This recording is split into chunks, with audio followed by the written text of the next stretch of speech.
tuula tusome nate era tugguse tuli ku ssuula ey'omukaaga egamba nti mukulu wa kitanga antwala akatabo zinunula omunaku nze muzzukulu wa mugema munnakyala akwata ssente empya n'enkadde.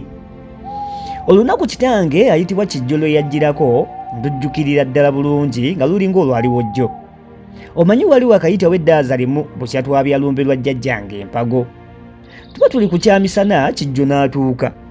Kijjo yali mulangaatira gwa musajja tuludde era yanywa amazzi.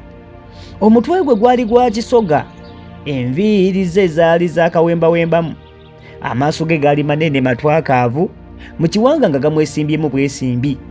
Ate bwe yatunulanga ng'amulungula mamulungule.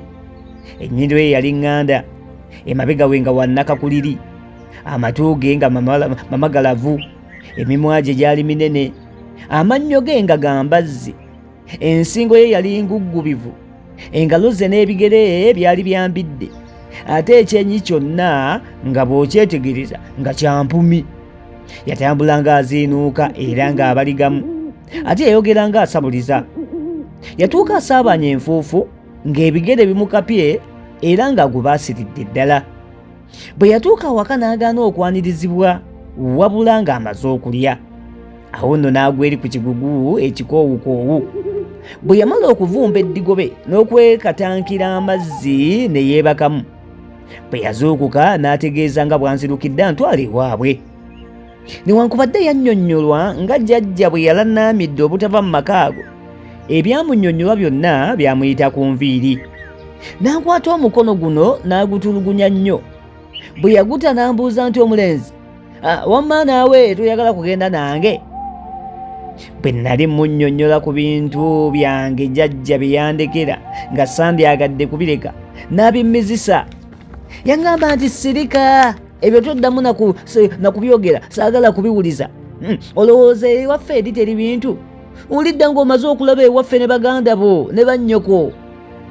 Yandagira neetegeke ng'enkya bwe twali tujja okugenda naye, nasula seebase nga ndowooza kye mba nkola naye nga tekirabika. Obudde bwe bwakya nandagira okwetikka omugugu gwe. Bwe namala okusiibula abamanyi nambiguka omugugu. Mu makubo omwo mwe nakulira okufuukira ddala omulenzi, neevaamu bwe ntyo nga nnyolwa. Olugendo lwali luwanvu nnyo era nze katalu nsuula eŋŋanzi. Twatambula ennaku 5 ne tulyoka tutuuka ewuwe ku kyalo ekiyitibwa Tabukutira. Ensi gye twayitamu yali ya malungu, nkoola n'ensenyi era ng'erimu ebibirabira eby'olumaggamagga.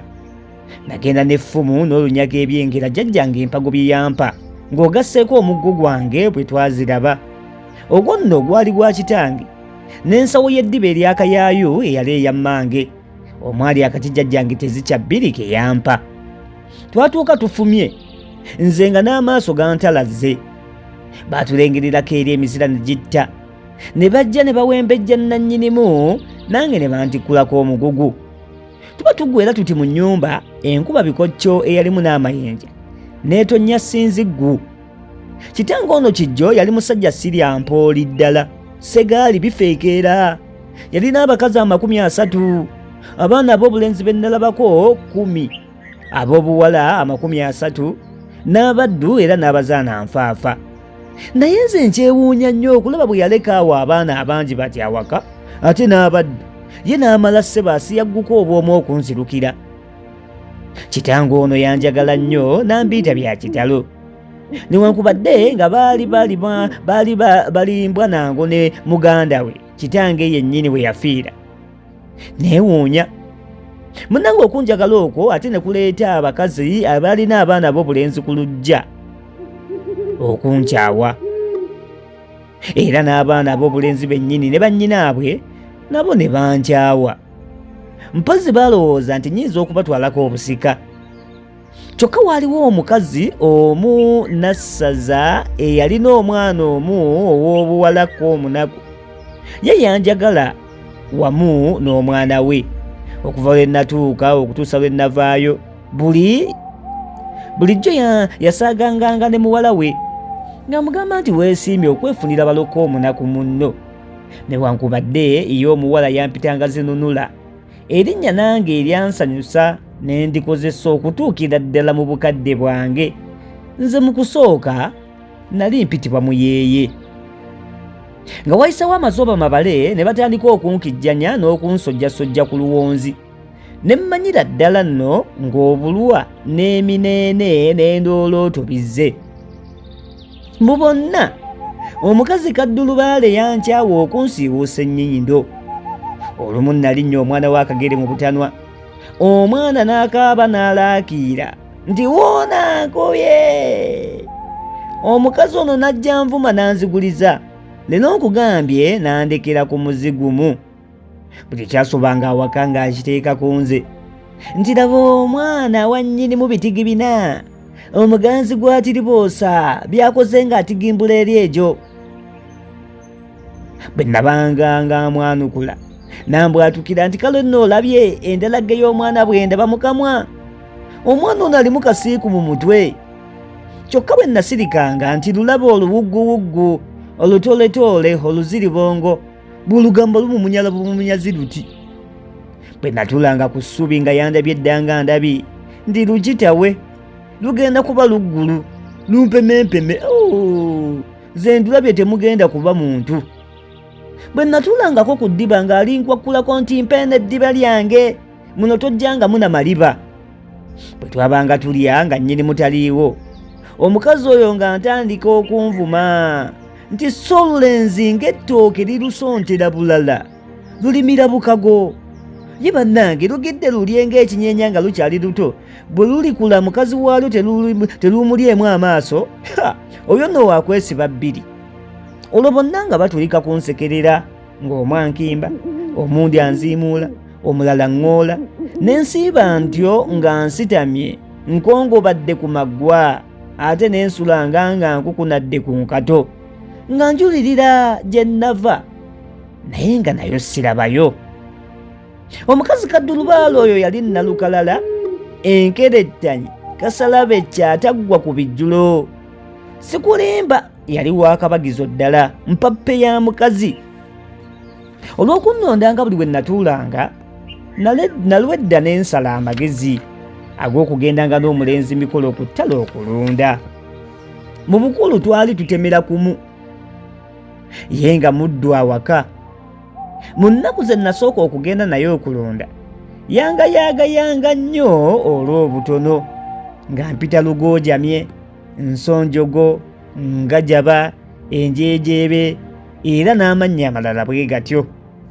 Naye lwali olwo ne mmusonookereza ne mmukupa ekikonde ku luba ekyamukupa ekigwa ekinene wansi n'alwirawo ddala. Teyaddayo kunkinako yadde okunkiinako era n'atandika n'okunjagala. Okuva olwo ne twagalanira ddala nnyo. Omukwano ogwo nno gwatuwanguza ebizibu bingi ebyatwolekeranga mu bulamu bwaffe mu nnaku ezaddirira anti omanye nga bwe guva mu ngabo.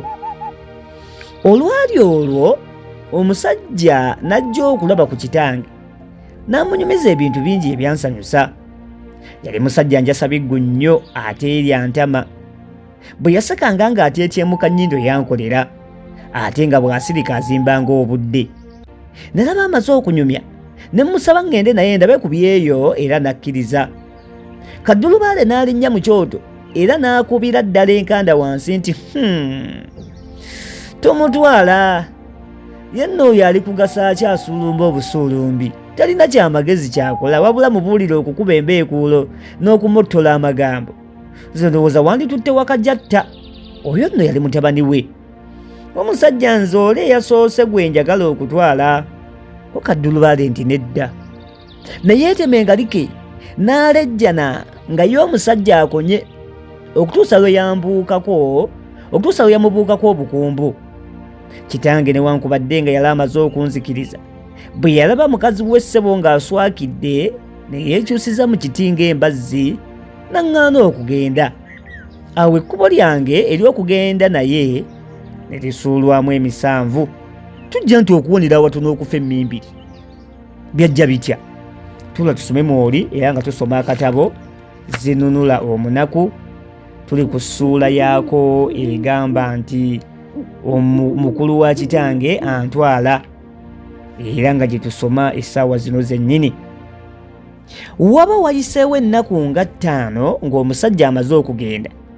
Mikolo nange bwe twadde okulonda twasanga nga batuterekedde akamere kanyiikuuli kati ng'enve zange bazitadde mu kibya okwali olunyaafa n'obukokkoliko. Mba nsitula nti ekibya mpuute ku nva nga sinnatandika kukoza, omuntu n'ava eri n'ammuntugulira amazzi mu mutwe. Okwekanga ennyo okwo ekibya ne kinsimattuka ne kigwa, enva ne ziyiika. Bwe nakyuka ndaba njiiridde amazzi nga k'omunaku ayimiridde awansekerera. Bwe namubuuza kyannanze okunjiira amazzi nanneetondera nti sigenderedde baaba. Naye bwe nasituka neekunkumula amazzi naŋŋamba Mukama nti temulya nva ezo, kubanga era n'emikolo yali tannatandika kulya ng'akyatangaaliridde olw'ebyo ebibaddewo. Mu kaseera ako emboya nnyinimu n'ejja n'ekomba enva ezaali ziyiise, naye obudde okugenda okukya nga nkaluya jjo. Okwo nno kwe twategeerera nga babadde batulungiddemu kalyo kawulire, obulamu bwaffe nno ne buwonera watono. Omuwala oyo k'omunaku okumanya nga yali mwegendereza nnyo mu mpisa ze era nga si wa nnimi, yagaanira ddala okutubbirako ku muntu oyo eyali ayagala okutumiza omukka omusu. N'akoma ku kigambo kimu kyokka nti kasita muwonya okufa. Okuva olwo ne tusala amagezi okuva mu kifo ekyo, kubanga twamanyira ddala nti singa tubeera mu maka ago obulamu bwaffe twali tujja kubutwaliranga mu ngalo. Tetwalwa ne tubbira ku k'omunaku ku kirowoozo kyaffe, naye n'akituusa ku nassaza, ye n'atakisiima kubanga yatya nga tugenda kwolekera obuzibu bungi mu kkubo. Bwe kutuyita n'atubuuza ennyo kye tuva twagala okugenda era ne gye tugenda. Ffe ne tumunnyonnyola nti olw'okukyayibwa okungi okututuusizza ne ku kuweebwa emmimbiri, ate nga bulijjo kitange tatera kubaawo, twali tumaliridde okugenda mu nsi ya bulyambwa eri gye nawulira ng'omusajja anyumyako. Nassaza n'akomba kwerima nti nedda, siraba kibatwala baana bange. Kale bwe munaagenda munnammwe oyo k'omunaku anaasigalawo ku bwani?